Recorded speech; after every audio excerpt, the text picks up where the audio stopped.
প্রিয় দর্শক, আশা করি ভালো আছেন। কাল অনেক রাতে ইত্তেফাকের অনলাইন সংস্করণে বর্তমান যে অবৈধ প্রধান উপদেষ্টা আছেন বাংলাদেশে, তার প্রেস সচিব শফিকুল আলমের একটা ফেসবুক স্ট্যাটাস নিয়ে একটা নিউজ দেখলাম। সেখানে তিনি লিখেছেন, আমি একটু কয়েকটা লাইন পড়ে শোনাই। আন্তর্জাতিক গণমাধ্যম ও প্রভাবশালী দেশের সংসদে বাংলাদেশকে ভুলভাবে তুলে ধরা হয়েছে। কেউ কেউ এসব প্রতিবেদনের ভিত্তিতে বাংলাদেশে জাতিসংঘ শান্তিরক্ষী পাঠানো বা দেশটিতে হস্তক্ষেপের আহ্বান জানিয়েছেন। স্ট্যাটাসটা বেশ বড়, কিন্তু আমার কাছে খুব ইন্টারেস্টিং লেগেছে যে বাংলাদেশকে নিয়ে বিভিন্ন ইন্টারন্যাশনাল মিডিয়ায় বিভিন্ন সংবাদ প্রচারিত হচ্ছে। আমাদের অস্ট্রেলিয়ায় প্রায় 3 মাস আগে আমাদের জ্বালানি বিষয়ক মন্ত্রী ক্রিস বোয়েন, তিনি একাধিক এমপির পক্ষে সংসদে বাংলাদেশের সংখ্যালঘু নির্যাতন নিয়ে কথা বলেছেন এবং তিনি নির্যাতিত কয়েকজন হিন্দুর সাথে ব্যক্তিগতভাবে কথা বলেছেন। তারপরে আমরা দেখলাম যে এই 4-5 দিন আগে ব্রিটিশ সংসদে দুজন এমপি, প্রীতি প্যাটেল আর একজন ব্যারি গার্ডেনার, দুজন বাংলাদেশ নিয়ে কথা বললেন, বাংলাদেশের সংখ্যালঘু নির্যাতন নিয়ে কথা বললেন, বাংলাদেশের আইন শৃঙ্খলা পরিস্থিতি, সন্ত্রাস, হত্যা এসব নিয়ে কথা বলেছেন। এবং ইসকনের যিনি নেতা, যিনি সনাতনী জাগরণ জোটের নেতা চিন্ময় প্রভু, তার গ্রেপ্তারের নিন্দা করেছেন, তার মুক্তির দাবি জানিয়েছেন। তো আন্তর্জাতিকভাবে বাংলাদেশের বর্তমান যে অবৈধ সরকার, ইউনূসের যে ব্যর্থতা, অক্ষমতা, দেশ চালাতে না পারা, জনজীবনে অশান্তি, এগুলো কিন্তু উঠে আসছে, চলে আসছে। আমাদের এই শফিক সাহেব, যিনি প্রেস সচিব হলেও তার কথাবার্তা শুনে মনে হয় তিনি আসলে বোধহয় পলিটিক্যাল সেক্রেটারি হলে ভালো হতো। আরও কয়েকজন উপদেষ্টাও দেখেছি, তারা এই সব কিছুকে অসত্য বলে উড়িয়ে দিতে চান।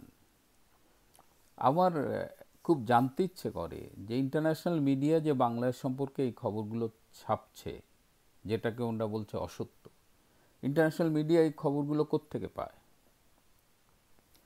এই যে অস্ট্রেলিয়ার মন্ত্রী, ব্রিটিশ এমপিরা কথা বলছেন সংসদে, তারা এই ইনফরমেশনগুলো কোথা থেকে পায়? আপনারা নিশ্চয়ই 5 আইজ কান্ট্রিজ এই শব্দটা শুনেছেন, এই 3টে শব্দ শুনেছেন নিশ্চয়ই। এই 5 আইজ কান্ট্রিজ হলো 5টা দেশের একটা জোট। এটাকে অনেকে বলে ইন্টেলিজেন্স অ্যালায়েন্স অথবা কোঅপারেটিভ অফ ইন্টেলিজেন্স, এরকম মানে নামে বলে। এই 5টি দেশ পৃথিবীর বেশ প্রভাবশালী 5টি দেশ: আমেরিকা, ইংল্যান্ড, কানাডা, অস্ট্রেলিয়া এবং নিউজিল্যান্ড। দ্বিতীয় বিশ্বযুদ্ধ চলাকালে আমেরিকা এবং ইংল্যান্ডের গোয়েন্দারা বিভিন্ন তথ্য শেয়ার করতেন, বিভিন্ন সাংকেতিক চিহ্নকে ডিকোড করতেন। সেটাকেই দ্বিতীয় বিশ্বযুদ্ধের পরে 46 সালে তারা একটা আনুষ্ঠানিক অ্যালায়েন্সে রূপ দেন, যে এই দুই দেশ নিজেদের মধ্যে ইন্টেলিজেন্স তথ্য আদান প্রদান করবেন। 48 সালে এদের সাথে যোগ হয় কানাডা, 1956 সালে যোগ দেয় অস্ট্রেলিয়া এবং নিউজিল্যান্ড। তারপর থেকে এই 5টি দেশ একসাথে তারা তাদের গোপন ইন্টেলিজেন্স, গোয়েন্দা তথ্যাবলী শেয়ার করেন। এমনকি এই 5টা দেশের নাগরিকরা ইলেকট্রনিক্যালি কী সব ডকুমেন্ট ব্যবহার করছেন, চালাচালি করছেন, সেটাও কিন্তু এই গোয়েন্দাগিরির অন্তর্ভুক্ত। তো এই ফাইভ আইজ দেশ, তার মধ্যে অস্ট্রেলিয়ায় কিন্তু একজন মন্ত্রী কথা বলেছেন, ইংল্যান্ডে 2জন এমপি কথা বলেছেন, এই 2জনের বাইরেও মোট 16 জন এমপি বাংলাদেশ ইস্যুতে বিভিন্ন পর্বে পর্যায়ে স্থানে কথা বলেছেন। কোনো একটি বিদেশের কোনো একটা ইস্যুতে এতজন ব্রিটিশ এমপি একসাথে কথা বলাটা, এটা কিন্তু বেশ নজিরবিহীন। তাহলে আমি কেন ফাইভ আইজ কান্ট্রিজের কথা বললাম, কেন অস্ট্রেলিয়া এবং ইংল্যান্ড বাংলাদেশ নিয়ে কথা বলল? আমরা বাংলাদেশের অবৈধ উপদেষ্টা বা এই সূর্যের চেয়ে বালি গরম শফিক সাহেব, এরা যতই বলুক এটা সত্য না, ভুলভাবে উপস্থাপন হচ্ছে, এটা আমাদের জেনে রাখা উচিত যে ইন্টারন্যাশনাল মিডিয়া যখন খবর ছাপে, তারা কিন্তু তাদের সোর্সে ইনফরমেশন কালেক্ট করে ভেরিফাই করেই ছাপে।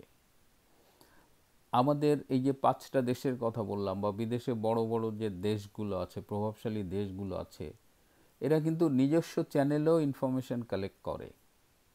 এরা ওই বাংলাদেশের বাঙ্গি চাষ করা মিডিয়ার উপরে ডিপেন্ড করে না। বাংলাদেশে এখন মিডিয়ার দিকে তাকালে তো মনে হয় বাঙ্গি চাষ ছাড়া আর কিছু হয় না। কোনো সরকারের কোনো সমালোচনা নাই, সারাক্ষণ আগের সরকারের সম্পর্কে জঘন্যভাবে মিথ্যাচার করে যাচ্ছে, এবং ওরা মনে করছে সারা পৃথিবী বোধহয় এতই বলদ যে ওইটাকে বিশ্বাস করছে। ওইটাকে যে কেউ বিশ্বাস করে না, এটা বোঝার মতো অবস্থা তাদের নাই। এই 5টি দেশের কাছে সব তথ্যই আছে, তারা নিয়মিতই সংগ্রহ করে, এবং এই মার্কিন প্রেসিডেন্ট ইলেকশনের পরে এই দেশগুলোর বাংলাদেশের ব্যাপারে তাদের অবস্থানটাও কিন্তু বদলে গেছে। এটা ট্রাম্পের একটা বিষয় তো আছেই। এছাড়া তারা জুলাই আগস্টে সমর্থন দিলেও তার পরবর্তীতে বাংলাদেশে যে জঙ্গিবাদের উত্থান এবং ললেসনেস এবং অন্যান্য সংখ্যালঘু নির্যাতন যেসব চলছে, তাতে তাদের সমর্থন যে অব্যাহত থাকবে না, এটা বোঝাই যাচ্ছিল। তো এই অবস্থায় ইনুস শিবিরে কিন্তু একটা আতঙ্ক কাজ করছে। তাদের দেখবেন যে একটা ডেনায়াল স্টেটের মধ্যে তারা আছে, সব কিছু ডেনাই করতেছে। বাস্তবতা বাংলাদেশের যে এত খারাপ অবস্থা, এটা তাদের কথাবার্তায় আপনি পাবেন না। যদিও তারা আমাদের চাইতে অনেক বেশি ভালো জানে, এবং সংখ্যালঘু নির্যাতন এটা তো তাদের একটা প্ল্যান্ড অ্যাক্টিভিটিস আর কি, তারা তো এটা জেনে শুনেই করছে, এবং আরও অনেক কিছুই বাংলাদেশে হচ্ছে। আমার খুব ঘনিষ্ঠ সূত্র জানিয়েছে যে ডক্টর ইনুস তিনি নিজেও খুব টেনশনে সময় কাটাচ্ছেন, আর তার যে প্রেস সচিব, সে তো মানে মাইক্রোফোন সামনে পাইলেই কথা দাগায় যায়। এই লোকটাকে সাংবাদিক হিসেবে নাম শুনেছি আগে, কিন্তু টেলিভিশনে একদিন তার একটা কথায় আমি খুব ব্যক্তিগতভাবে মর্মাহত হয়েছিলাম। এই যে সরকারি ব্যয় আমার এত 560টা মসজিদ কেন করতে হবে? আমাদের মসজিদের কি অভাব পড়ছিল?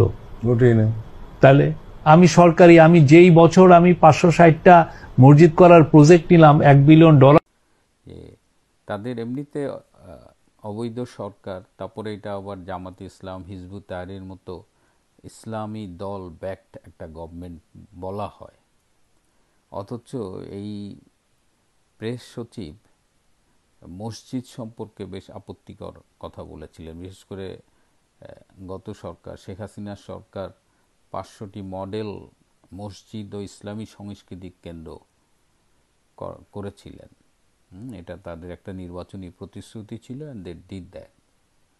তো এইটাকে এমন কটাক্ষ করলেন যে একদিকে ইসলামী দলের সমর্থনে অবৈধ সরকারটা চলতেছে, আবার তারই প্রেস সচিব সে এইসব মসজিদ করা এগুলোর বিপক্ষে। তো এরকম হিপোক্রেসি, এটা নতুন না, তাদের উঠতে বসতে দে আর ফুল অফ হিপোক্রেসিস আর কি। তো এই অবস্থায় ফাইভ আইজ কান্ট্রিজ, 5টা দেশ কিন্তু অলরেডি বাংলাদেশের ব্যাপারে চিন্তা ভাবনা শুরু করেছে এবং তারা বাংলাদেশের পরিস্থিতিতে উদ্বিগ্ন, ক্ষুব্ধ। যত তাড়াতাড়ি এই সত্যটাকে অ্যাকসেপ্ট করা যায় ততই ডক্টর ইউনূসদের জন্য মঙ্গল। অন্ধ হলে তো আর প্রলয় বন্ধ থাকে না। বাংলাদেশের অবস্থা ভালো নেই, সারা বিশ্ব দেখতে পাচ্ছে, প্রমাণ আছে। আর ওনরা মুখে বলে যাচ্ছে যে সারা পৃথিবী জানে না, ভুল জানে, শুধু ওনরাই কেবল সত্য জানে। প্রিয় দর্শক, হাসিও পায় এত খারাপ অবস্থার মধ্যেও এই সব অর্বাচীনদের কার্যকলাপ দেখলে। কিন্তু পাশার দান উল্টে গেছে। বিশ্ব বাস্তবতা, জাতীয় আন্তর্জাতিক রাজনীতির যে পট পরিবর্তন, তাতে ডক্টর ইউনূসদের খুব বেশি সময় হাতে নেই। আজ তাহলে এ পর্যন্তই। ভালো থাকবেন, সুস্থ থাকবেন এবং আমার ইউটিউব চ্যানেলটা সাবস্ক্রাইব করবার জন্য অনুরোধ করছি।